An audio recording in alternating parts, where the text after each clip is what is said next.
Hi, my name is Nicola Breugst. I'm a professor of entrepreneurial behavior at TUM School of Management at Technical University of Munich in Germany. In my research, I focus at the people side of entrepreneurship. That is, I want to understand what motivates entrepreneurs. How do they decide? How are they influenced by their feelings? And how do they work together in entrepreneurial teams? At my university, we have many students, scientists, and alumni that start their own companies in entrepreneurial teams. And we work together with those teams intensively. One of the questions that the teams frequently brought up in discussions with us was the question of equity distribution. So they wanted to know how to split the pie, how to divide the equity in the team, but also what are the consequences for the entrepreneurial team. And what do you do as an academic when you're confronted with these questions? Well, we try to look in the literature, in previous research, to find answers to these questions. And what we realized was that there is only very little research on the equity distribution in entrepreneurial teams. And that was really surprising to us because equity distribution really does matter to entrepreneurs. On the one hand, for entrepreneurs, this is an important financial incentive. At Firm Foundation, they rarely get any salaries, so their equity stake is a major reason for them to invest effort in their companies. And even beyond money, very often entrepreneurs tell us that their company is like a baby for them. And granting equity to someone else means that you also give away some control over your baby to somebody else. So granting equity can be quite painful for entrepreneurs. That is why we thought that the question of equity distribution is a really relevant one for entrepreneurship research. Our team of researchers, that is Holger, Patzelt, Philipp, Rathgeber, and myself, we wanted to learn more about the consequences of equity distribution for the entrepreneurial team interactions. Moreover, we also wanted to learn more about consequences for the venture in the long run. To explore team processes, to really understand what was happening in entrepreneurial teams, we decided to do a qualitative interview study, and we interviewed entrepreneurial team members up to 3 times in a time span of 2 years to really track the developments in the team and in the venture. In our sample, we had teams with an equal and an unequal split of the equity. But what we realized pretty soon when we listened to the entrepreneurs was that the actual distribution of equity did not really matter that much to them. What was very important for them was if they perceived the equity split to be fair or not. We even had very unequal splits, such as 90 to 10, and still the team members considered this split to be fair because in this case, for example, the one entrepreneur started the company, the second one joined later, and so they thought that the split also matched the contributions that everyone invested in the venture. So what was really important for entrepreneurs was that their input in terms of contributions they made to the venture was also reflected in the output, their equity split. If there was a match, then the distribution was perceived to be fair. If there was no match, then the distribution was perceived to be unfair. These perceptions of justice or of injustice were really important to our entrepreneurs, and they repeatedly mentioned them in the interviews. Moreover, they also connected their perceptions of justice to the interactions in their entrepreneurial teams. Now, how did these interactions look like? First, let's have a look at teams in which the equity split was perceived to be just. These team members described to us that their equity distribution was a fair basis, and this fair basis was a major source of trust in their entrepreneurial team. Based on this trust, they also developed a strong team cohesion. They spoke a lot with each other. They discussed professional topics, but they also discussed personal topics. They came up with little rituals. They introduced their own team traditions. So they really grew together as a team over time. And we call that in our study, they developed positive team interaction spirals. This pattern was very different in teams in which at least one team member perceived the distribution to be unjust. These teams developed what we called negative team interaction spirals. Now, how did these spirals develop over time? First, the teams had conflicts with respect to the equity distribution, and they discussed their contributions to the venture quite controversially. And over time, these conflicts then extended to other topics in the team. The teams did not build up trust.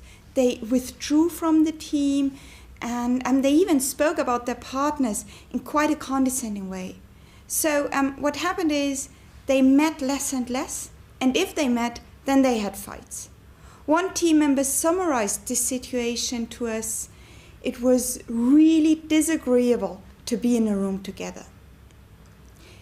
Beyond this pattern of the teams with the positive and the negative spirals, we also had teams which perceived the distribution to be fair. However, although they started out with a positive spiral, they drifted towards a negative spiral over the course of our study. Now, what happened in these teams? They were confronted with massive pressure from their investors. One team member described to us that the investor wanted to drive a wedge within the entrepreneurial team, and this is what we also observed. So the investors sided with one entrepreneurial team member, worked together with them quite intensively, and another team member got isolated in the team. So in the end, fault lines arose in the entrepreneurial team, and the team members fought across these fault lines. And these fights then also extended to a variety of different topics. Trust decreased in the teams, and the team members also started to withdraw from the team. So these teams, although they started with positive spirals, then also developed the same negative spirals like the teams did who perceived the equity distribution to be unjust. These negative spirals that developed in the teams quickly escalated.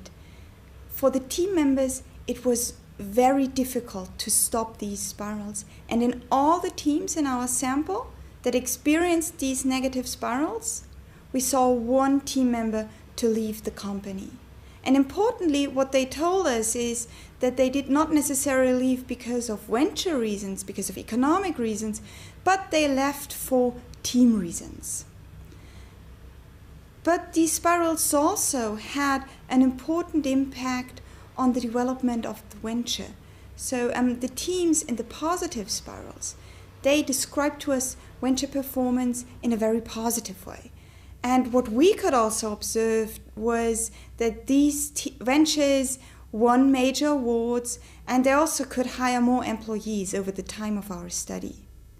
In contrast, the teams with the negative spirals were less satisfied with their venture performance. And this was also paralleled by the fact that they hardly won any awards, they did not experience employment growth, and one of the companies even experienced firm failure at the end of our study. So the team interactions also really did matter for the development of the venture. Now the question is, what can be learned from our study? I think that I have 3 different points to offer to entrepreneurial teams. The first one is discuss your equity distribution early and discuss it explicitly. There are many contributions that entrepreneurs can make to the venture, be it who had the first idea, be it financial contributions, your expertise, or even the time that you invest in the venture.